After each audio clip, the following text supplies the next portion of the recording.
Gnomes are common objects in lawns and gardens around the country. In certain parts of the globe, they're more than decorations. They're real, and they're evil. Figures popular in Renaissance folklore, gnomes are said to typically be underground creatures who wear tall hats. In Central and South America, gnomes are terrifying beasts who appear and disappear at will. They can either pull pranks or help wayward travelers. More people are reporting that these 2-foot-tall creatures are more sinister than they appear. Argentina, 2008. After a day of fishing, a group of teenagers spent the evening hanging out and planning their next get-together. They each heard what sounded like someone throwing rocks in the field across the street. In the full moonlight, they clearly saw grass move. A shape emerged from the field. At first, the teenagers thought it was a dog. What they saw next sent one of the boys to the hospital in shock. A tiny man with a wide-brimmed hat came out of the tall grass. He quickly shuffled up the road away from the teenagers and then back into the field. While this incident sent one of the boys to the hospital, it also sent the neighborhood into a state of panic. People who live there rarely venture out at night for fear of seeing the odd, shuffling gnome. Nicaragua, 2016. A woman, identified as Yasmina, was found in a cave near her home after being reported missing for a week. She claimed a group of small men lured her up a hill where they forcibly abducted her. They took her to a cave and held her there until authorities showed up. The little men disappeared without a trace. How did the authorities know where Yasmina was? The woman's family contacted a local witch who, through supernatural means, told the family where their missing loved one was kept. An interesting postscript. Another girl was allegedly kidnapped by similar gnomes and held in the same cave 15 years earlier. Argentina, 2011. A young couple observed their son Benjamin talking to himself as if he had an imaginary friend. They soon noticed a horrible stench of unknown origin permeating their house. After months of their son's insistence that his imaginary friend was indeed real, the mother set up a video camera to catch, if possible, the person or thing her son interacted with. Upon reviewing the footage, she saw a small, skinny humanoid figure run across the room behind the boy. Shortly after this shocking encounter, Benjamin told his parents that there were more of the creatures living in their house. Despite never capturing any more footage of the weird gnomes, the boy continued to play with the creatures for several years until the family moved across town. Australia, 2009. Kim Kimmins returned from a trip to New Zealand. Her children were staying at a friend's house for the night, leaving her alone in the house. Exhausted, Kimmins immediately went to bed. She soon heard several voices in her room. Several small people were trying to pull the woman out of her bed, feet first. There were at least 6 male and female figures. They were only a few feet tall, and they were dressed in coats and fluffy pants. Their skin was weathered and leathery. Kimmins passed out. When she came to, there were more little people trying to pull her out of bed. The frightened woman yelled out and kicked at them. She jumped from the bed and into the center of the room. The little people ran toward the wall, disappearing into thin air. Canada, 2004. Tim Kirk and his wife were driving back from visiting family. Along a country road, there appeared two frantic women who flagged them down. Kirk pulled over, and the two women told them that they had been driving when half a dozen little men with little floppy hats and beards came charging out of the woods at their car. One of the gnomes leaped on the hood, jumping up and down on it. This went on for several minutes. The little men then stopped and ran back into the woods. Intrigued, Kirk went to where the ladies parked their car. He saw nothing unusual, save for some unexplained movement in the brush. California, 2011. The Thomas household was fast asleep until they heard singing outside their window. Perhaps a car had parked nearby and its radio was loud. No, that was not the case. Charlie and her husband woke up and saw something awful next to their backyard pond. It was only a few feet tall. It had a long gray beard and wore maroon pants, a yellow shirt, brown vest, and a dark waistcoat. The gnome reached into the pond and snatched up a koi.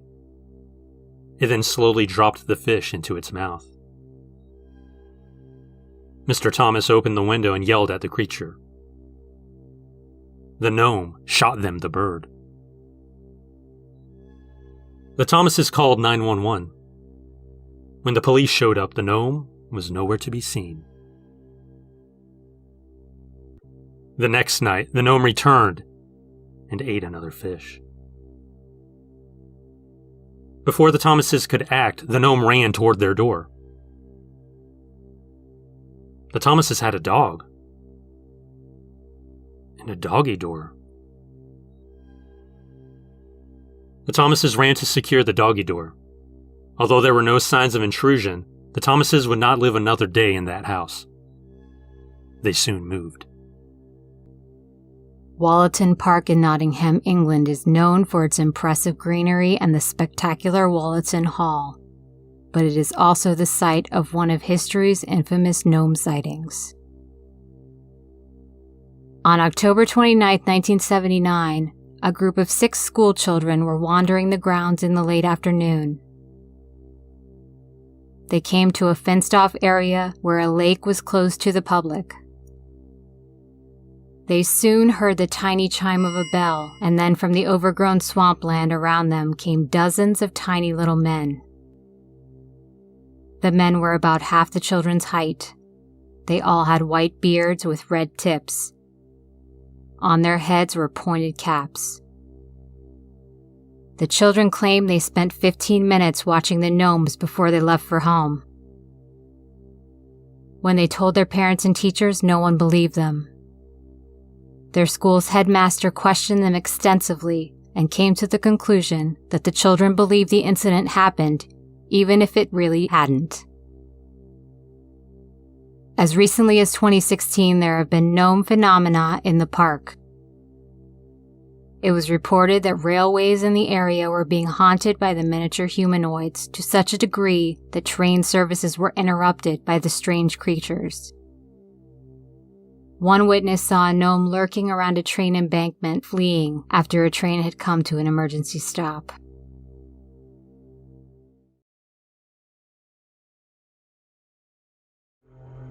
There have been many stories from all over the world about gnomes, goblins, and trolls. But what if these creatures are not a myth or folklore? What if they were real? Numerous people have claimed to have seen them over the years. One of the most disturbing stories involving a gnome happened in 1999 in the town of Porterville, California, to a woman named Tammy Thomas.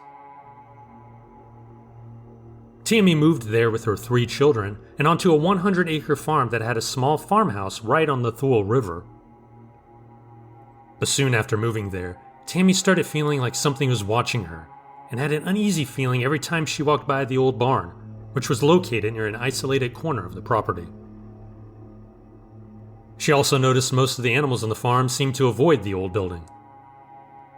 She also observed that none of the neighbors' animals, strays, or wildlife would go near the old barn. Whenever any animals passed the barn, they would walk outwardly and swing wide, and on many occasions, they would act strangely when they got near it, often staring at it as if something were there staring back. The dogs would sometimes go crazy around the barn, barking and yipping, even though no one was there. Sometimes strange noises came from inside the barn, which sounded like grunts, growls, and squeals. Soon, she noticed that a number of her ducks and chickens had disappeared, but couldn't figure out what happened to them. Tammy thought it was just her nerves. Maybe rats or wildlife were inside the barn, though the missing animals might have just run off or perhaps were killed by coyotes. But soon, a frightening encounter would convince her that it was something more sinister.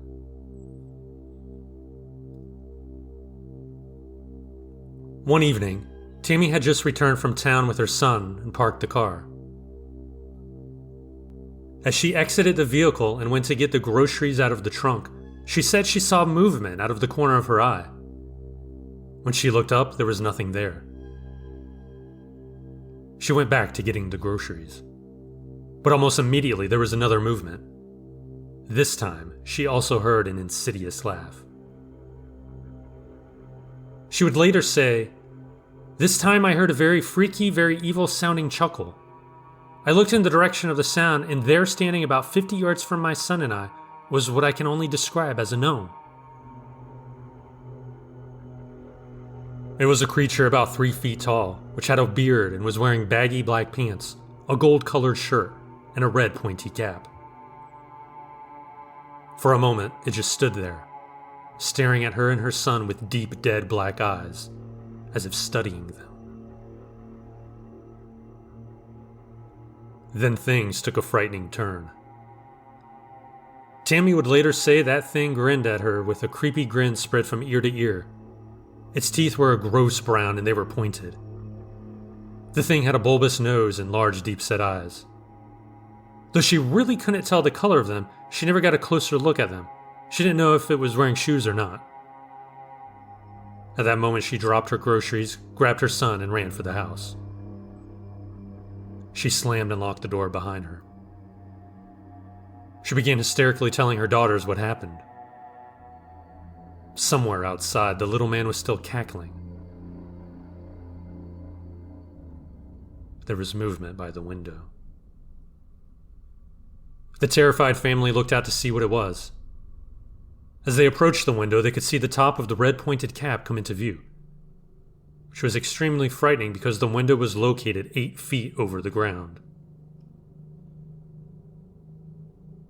Tammy quickly closed the blinds, moved her children away from the window, and waited in fright until the thing finally went away. This was the only direct sighting of the evil gnome, but Tammy would occasionally hear that same chuckling laugh coming from inside the barn.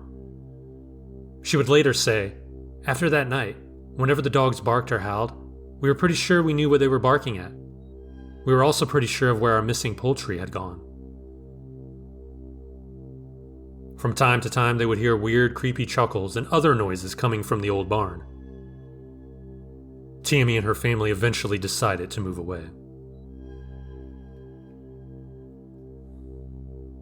In March of 2010, a family moved into the same house on the Thule River. According to Charlie, the wife, it was perfect for their family needs. Her husband took a liking to a pond on the property and decorated it with ceramic fairies, gnomes, and toadstools as yard ornaments. He stocked it with Japanese koi fish. Not surprisingly, Charlie and her family also had a strange and uncomfortable feeling about the old barn on the property. They tried to stay away from it as much as possible.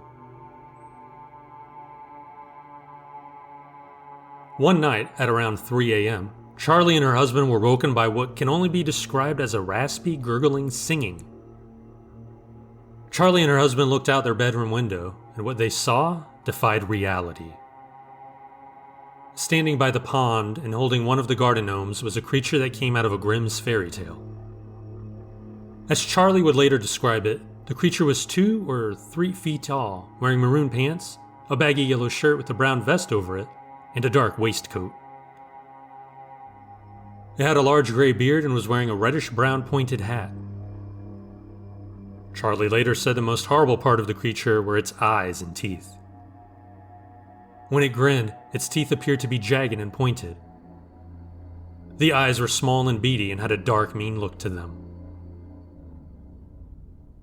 Charlie and her husband believed the creature saw the couple looking at him. He then reached into the pond and grabbed a koi and ate it furiously. Charlie's husband pushed open the window and yelled at the creature to leave the yard or he would call the police. The creature laughed and then disappeared. The police were called, being notified that an intruder was on the property, but when they got there an hour later, the only evidence found were small footprints about the size of a child's around the pond. This was not the only time the gnome would visit the pond. Night after night, it would be seen holding a yard ornament and eating a fish. The family eventually moved the ornaments and put the fish into a tank inside the house, but this only angered the creature. When it appeared at the usual time of 3 a.m. and saw that the yard ornaments and fish had been removed, it went into a crazed frenzy, beginning to scream in a language that could not be understood. It then began to run around the outside of the house, screaming, howling. Despite this, the family felt safe until Charlie realized the dog door in the kitchen was unlocked. She feared the creature would try to enter the house through it. She was able to lock it and then ran upstairs to close the rest of the windows. The last they heard of the creature was a very loud screeching sound that was coming from below one of the living room windows. Charlie's husband went to investigate and saw the top of the creature's hat underneath the window. The family decided to get out of the house and leave the farm for good. Was this the same creature that Tammy saw a few years before?